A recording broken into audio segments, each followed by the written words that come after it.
rito sa ganito ring panahon, sa susunod na taon, at magkaroon ng anak na lalaki ang asawa mong si Sarah. So, itong nakausap ni Abraham dito sa chapter 17 verse 21 ay ito din ang kanyang panauhin na nasa chapter 18 verse 10, mga kaibigan. So, tatlo yung kanyang panauhin. Isa dito ay Panginoon. So, sino itong dalawa na ito kasama ng Panginoon? Imagine na lang natin angel dahil syempre may mga guardian angel, di ba?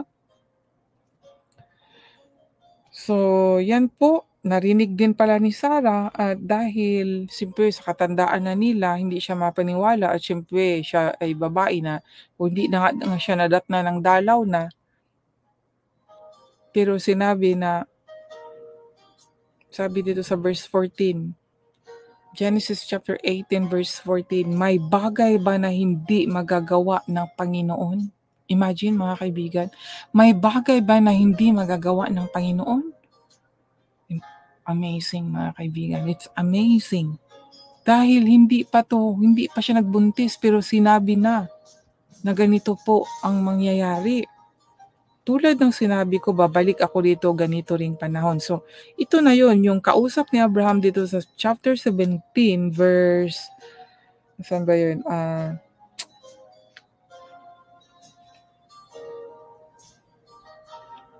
19,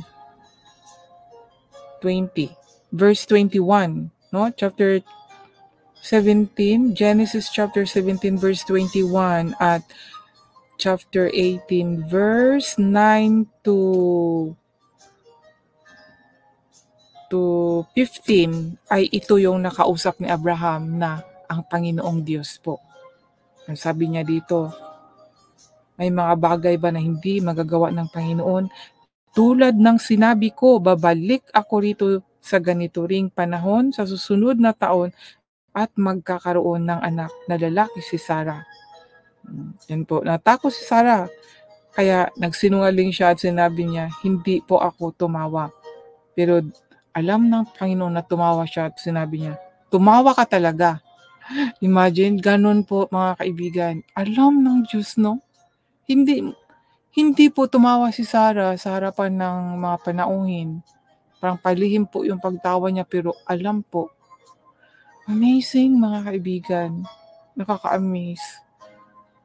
Alam na alam ng Diyos ang ating mga ginagawa, mga kaibigan.